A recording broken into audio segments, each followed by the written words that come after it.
Hello दोस्तों, मैं हूं निधि और स्वागत है आपका एक नए वीडियो में। आज मैं आप लोग के सामने जिस किताब को लेकर आ रही हूं उसका नाम है आपका बंटी और लिखा है उसे मन्नू भंडारी ने। अगर आप देखेंगे तो उसका कवर चेंज हो गया है, पहले कुछ और कवर था। तो ये मन्नू भंडारी जी की एक किताब है और बहुत ही फेमस किताब है।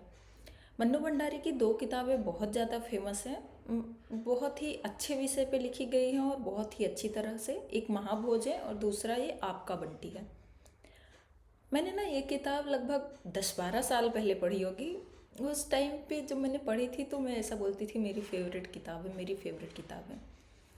और उस टाइम में मैंने जो पढ़ा था वो कहीं ना कहीं अभी भी मेरे दिमाग में था। जब भी मैं मन्नू भंडारी की कोई किताब पढ़ रही होती हूँ या याद करती हूँ या मन्नू भंडारी की बेस्ट वर्क में जब आता है तो मेरे दिमाग में ये रहता था कि आपका बंटी बहुत ही अच्छी बुक है। तो मैंने कुछ टाइम पहले अभी रिसेंट में ही इसको वापस से पढ़ना शुरू किया क्योंकि उस टाइम का इम्पैक्ट मेरे दिमाग में था। आप समझ सकते हैं ना कि जब आपने कोई किताब पढ़ी हो और 10-12 साल बाद भी आप उसकी सीक्वेंसेस जो हैं, जो चलचित्र तो मूवी में हो गया, जो उसके सीक्वेंसेस हैं, जो उसकी स्टोरी लाइन है और जो उसके इमोशंस हैं, अगर वो आपके दिमाग में अभी तक हैं तो मतलब राइटिंग इम्पैक्ट बहुत अच्छा था। तो मैंने अभी रिसेंट में वापस से शुरू किया तो मैंने सोचा कि एक काइंड ऑफ इस किताब के बारे में मैं आप लोग को बताती हूँ। हालांकि अगर आप हिंदी पढ़ते हैं, हिंदी की किताबें आपको पसंद है तो मे बी आपने पढ़ रखी हो, है ना। और अगर आपने नहीं पढ़ रखी है तो आपने कुछ छोड़ा है ना, जाके पढ़ो। ठीक है, तो अभी मैं आपको इसकी स्टोरी लाइन के बारे में बताती हूँ क्या है। एक्चुअली आपका बंटी एक ऐसे बच्चे की कहानी है जिसके मम्मी पापा अलग अलग रहते हैं। मम्मी का नाम शकुन, प्रिंसिपल है एक स्कूल में, और पापा अजय वो कलकत्ते में रहते हैं, और बच्चा बंटी। तो बंटी अपनी मम्मी के साथ रहता है। पापा उसके आते हैं, कभी कभी मिलने आते हैं कलकत्ता से, उसके लिए बहुत सारे सामान लेकर आते हैं। तो बंटी सोचता है कि पापा मुझसे मिलने आते हैं तो पापा मम्मी के साथ क्यों नहीं रहते। मम्मी पापा में कोई कुट्टी हुई है क्या? कुट्टी यानी कट्टी। बचपन में हम लोग होते हैं ना कि चल मेरी कट्टी, चलो मेरी कट्टी, तो वो वाला कट्टी बच्चों का है। मनोभाव उनके ऐसे ही चलते हैं। तो उसे लगता है कि मम्मी पापा के बीच में कोई कट्टी हुई है क्या, मम्मी पापा साथ नहीं रहते, क्या ये कट्टी कभी ठीक नहीं हो सकती। आप सोचो बच्चे किस तरह से सोचते हैं कि पापा मेरे लिए तो इतना सामान लाते हैं, मुझे इतना प्यार करते हैं, तो दोनों साथ क्यों नहीं रहते, मम्मी भी मुझे इतना प्यार करती हैं। तो इस तरह की चीज़ें उसके दिमाग में चलती रहती हैं। लेकिन वही बात है कि वो पूछ नहीं सकता, किससे पूछे। ना वो मम्मी से पूछ पाता है ना वो पापा से पूछ पाता है। मम्मी से पूछता है तो मम्मी की आंखें उदास हो जाती है, मम्मी से कुछ भी पापा के बारे में वैसे बात करने का कोशिश करें। पापा जब आते हैं तो वो बाकी सारी चीज़ों में मशगूल हो जाता है, घूमने में, खिलौने खरीदने में, तो पूछ नहीं पाता है वो। उसके पापा, बंटी के पापा कभी कभी बंटी को पूछते हैं।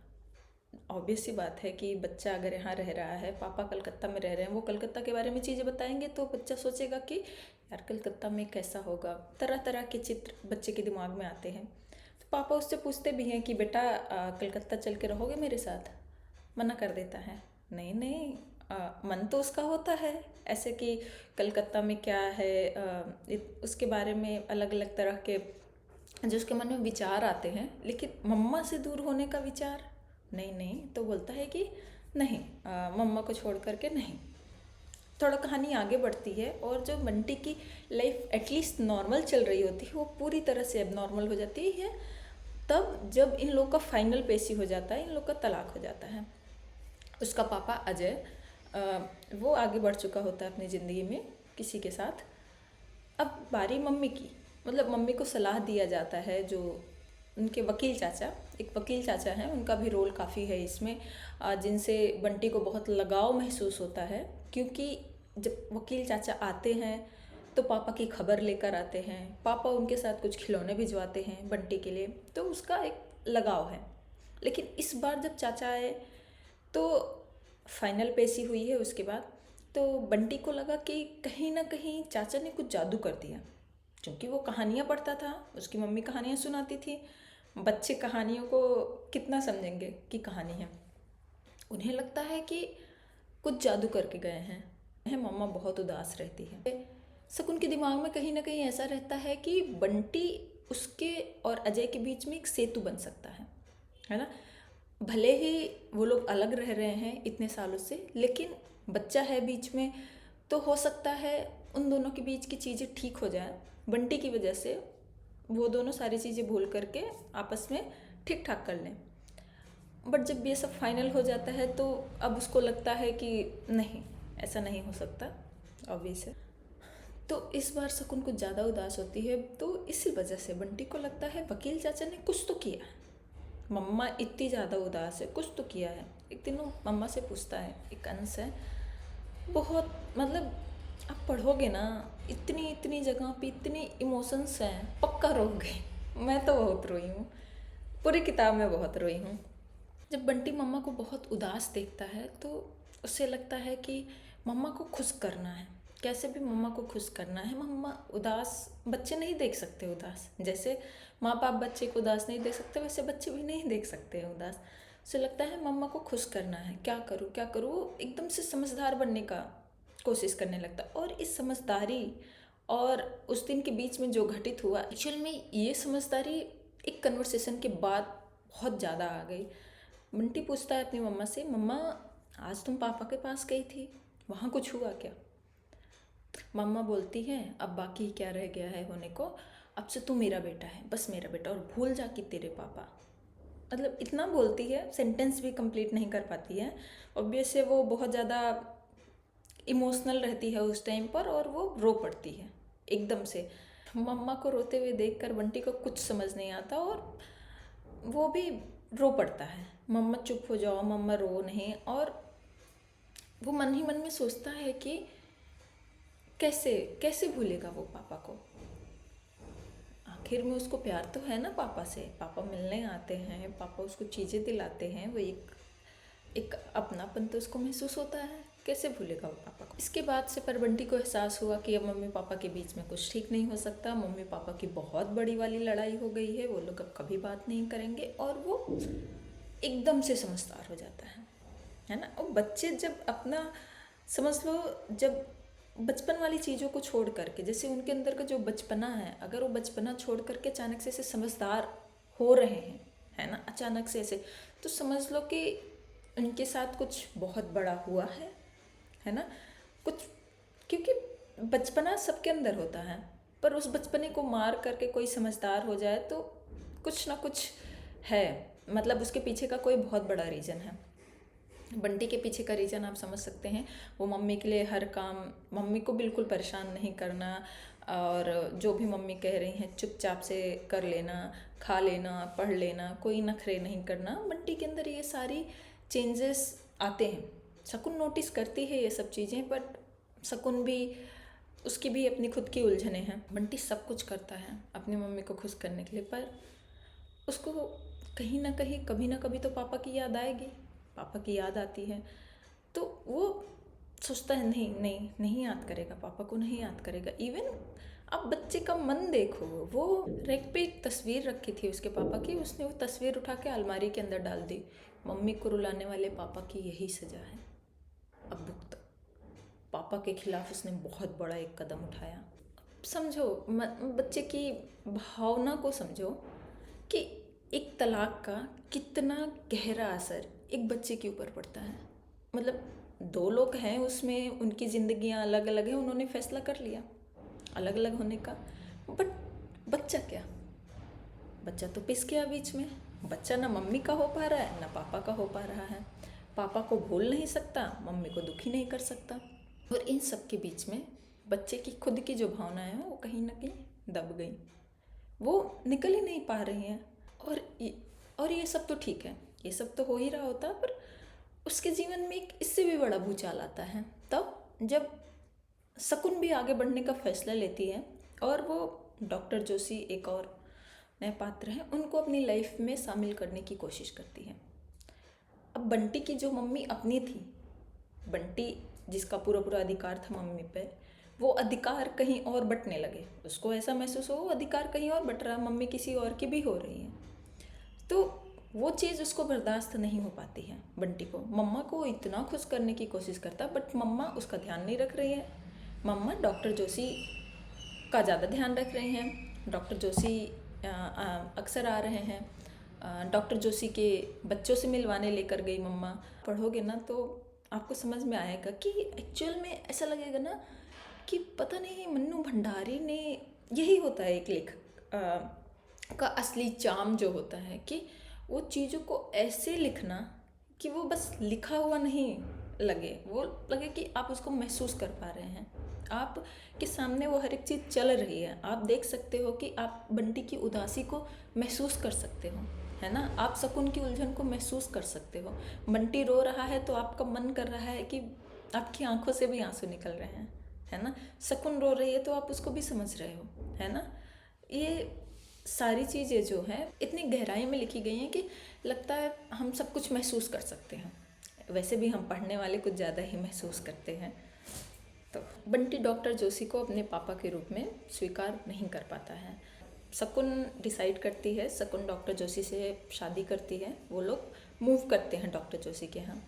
आप समझो कितना बड़ा ये काइंड ऑफ कितना बड़ा चेंज रहा होगा ये बंटी की लाइफ में। हो सकता है आपको ऐसा लगे कि मैं बंटी के पर्सपेक्टिव से सारी चीज़ें बोल रही हूँ, but most of the perspective इस किताब का बंटी की तरफ ही है। हम उसी की बात ही कर रहे हैं, है ना। हम बात कर रहे हैं इसी चीज़ की कि जब तलाक होता है दो लोग के बीच में तो बंटी किस तरह से डील करता है, बंटी की मनोभाव क्या है। तो इसीलिए मेरा ज़्यादा पर्सपेक्टिव बंटी की तरफ से ही आ रहा है। इस बुक का भी वही है। बंटी की लाइफ में इतनी सारी चीज़ें होती हैं और ये सब इंसिडेंट होने के बाद डॉक्टर जोशी का परफ्यूम देना उसकी मम्मा को, और मम्मा का चेंज हो जाना, उसको लगता है जादुई शीशी है कोई। वो एक दिन जाके पता है शीशी को खाली कर आता है। मतलब उसको लगता है कि ये जादुई है, मम्मा के ऊपर ये जादू कर रही है। अगर वो फेंक देगा उसका वो परफ्यूम जो है निकाल देगा, उसको क्या पता है परफ्यूम है, इसको बस स्मेल के लिए ऐसे यूज़ करते हैं, फेंक आता है। और इन सब के बीच ये सब जो इतने सारे चेंजेस होते रहते हैं, इन सब के बीच वो कहीं ना कहीं एक डरे हुए बच्चे के रूप में बदल जाता है, एक सहमा हुआ बच्चा। तो ये उसकी स्टोरी लाइन है आपका बंटी की। मोस्टली आप पढ़ो, बहुत खूबसूरत बुक है। मैंने इसको पढ़ा था बहुत टाइम पहले। मैं इसको वापस नहीं उठाना चाहती थी क्योंकि मुझे पता था कि मैं रोऊंगी इस किताब को पढ़ करके। लेकिन फिर भी मैंने सोचा कि यार बहुत साल पहले पढ़ी, एक बार मैं पढ़ के देखती हूँ वापस से कि मतलब इस टाइम पे मैं उस किताब को किस तरह लेती हूँ। कि हम जब लाइफ के डिफरेंट स्टेजेस में होते हैं तो हम चीज़ों को अलग अलग तरह से भी लेते हैं। हो सकता है आज किसी किताब को हम किस तरह ले रहे हैं वो डिफरेंट हो, हम पास्ट में उस किताब को किस तरह लिए हों या आगे हम उस किताब को किस तरह लेंगे। तो इसीलिए उस पर्सपेक्टिव को जानने के लिए और मैं थोड़ा सा इस वजह से मैं किताब वापस से उठाई। बट ठीक है, अच्छा था। अभी हम बात करते हैं एक जो इम्पोर्टेंट टॉपिक उठाया गया है इस किताब के ज़रिए, सेंसिटिव एंड इम्पोर्टेंट बोथ, कि तलाक के बाद बच्चे का क्या है ना, बच्चे के ऊपर किस तरह असर पड़ता है ना, बच्चे का माइंड किस शेप में जाता है ना। बहुत बार ऐसा होता है कि वो बच्चा जो है सहमे और डरे हुए रूप में बदल जाता है। आप उसको हॉस्टल भी अगर डाल रहे हो तो वो किस तरह से उसके दिमाग में कितनी सारी चीज़ें चल रही हैं, आप कैसे समझोगे इस चीज़ को, है ना। उससे कैसे डील किया जाना, मदर फादर उस चीज़ को कैसे डील करेंगे, है ना। मदर फादर अपनी लाइफ में आगे बढ़ जा रहे हैं, है ना। शकुन अपनी लाइफ में आगे बढ़ गई, हालांकि उसके लिए भी बहुत मुश्किल था। मतलब वही है कि तलाक के बाद वापस से शादी करना शकुन के लिए एक बहुत इम्पोर्टेंट डिसीजन था और वो बहुत कठिनाई से हुआ है उसके लिए भी। ये भी एक टॉपिक है। सो जो टॉपिक्स उठाए गए हैं इस बुक के ज़रिए ना, वो बहुत ही इम्पोर्टेंट है यार, उसके बारे में बात करना चाहिए। इवन मैं बोलूँगी जो पेरेंट्स भी हैं, अगर वो लोग डाइवोर्स ले रहे हैं तो उनको ये दिमाग में ये बात लानी पड़ेगी और इससे गो थ्रू होना पड़ेगा, इसको समझना भी पड़ेगा कि उनके डिसीजन का उनके बच्चे पे क्या असर पड़ेगा, स्पेशली जब वो छोटा है है ना, वो सारी चीज़ें नहीं समझ रहा है, तो उसको कैसे डील करना है। कहीं ऐसा ना हो कि बच्चा अपना बचपन खो दे, या बच्चा एक मतलब उसके ऊपर बहुत ज़्यादा निगेटिव असर हो, है ना। वो वही बंटी की तरह एक डहरे समय बच्चे में बदल जाए। बंटी को समझ नहीं आता है, उसको चीज़ें, क्लास में बैठा है उसको कुछ समझ नहीं आ रहा है, वो कहानियों में जी रहा है, वो पता नहीं क्या क्या चीज़ें सोच रहा है ना। उस चीज़ को फिर टैकल करना भी उनका एक जिम्मेदारी हो जाएगा। किताब का ज़्यादातर भाग, जैसे मैंने बताया, कि बंटी के पर्सपेक्टिव से है। उसको एडजस्ट करने में कितना दिक्कत होता है, उसका अपना घर छोड़ना, बगीचा छोड़ना, मम्मा को शेयर करना। मुझे लगता है ना, ये किताब सबको पढ़नी चाहिए यार, बेहतरीन किताब है। ये बस एक कहानी नहीं है, पता है, हम सबको पता है बहुत सारे ऐसे केसेस होते हैं, तो एक असल ज़िंदगी से ही कहीं ना कहीं उठाई गई है। इवन आप उसकी भूमिका भी पढ़ोगे ना, तो उसमें भी कुछ इस तरह की बातें हैं जहाँ से मन्नू जी ने इन सब चीज़ों को उठाया है और उसको एक रूप दिया है, उपन्यास का रूप दिया है। कहीं ना कहीं से तो प्रेरित हुई है ये कहानी। ठीक है, आपको मौका मिले पढ़ो यार, हिंदी किताबें पढ़ते हो पढ़ो, अच्छी किताब है, बहुत ही सरल है, बहुत ही सरल भाषा शैली है, कोई कठिन नहीं है। जैसे कुछ लोग होते हैं ना, हिंदी किताबें लाइक उनको हिंदी वर्ड्स में दिक्कत होता है हिंदी किताबें पढ़ने में। बहुत सारे लोग जो इंग्लिश मीडियम से पढ़ रहे हैं या प्रेफर करते हैं इंग्लिश किताबें पढ़ना, उनको लगता है कि हिंदी किताबों में वर्ड्स बहुत कठिन कठिन होते हैं, हिंदी किताबें पढ़ना भी चाहते हैं तो, लेकिन सरल हैं, बहुत सरल है। डेली यूज़ में जैसे हम भाषा का इस्तेमाल करते हैं हिंदी, वैसी ही भाषा है, और बहुत अच्छे विषय पे बहुत गहराई में जाकर लिखा है, आप एक एक चीज़ फील करोगे। ठीक है, तो इतना ही इस किताब के लिए, पढ़ो ज़रूर। ठीक है, ओके, आज के लिए इतना ही, मिलते हैं अगले वीडियो में, तब तक के लिए धन्यवाद।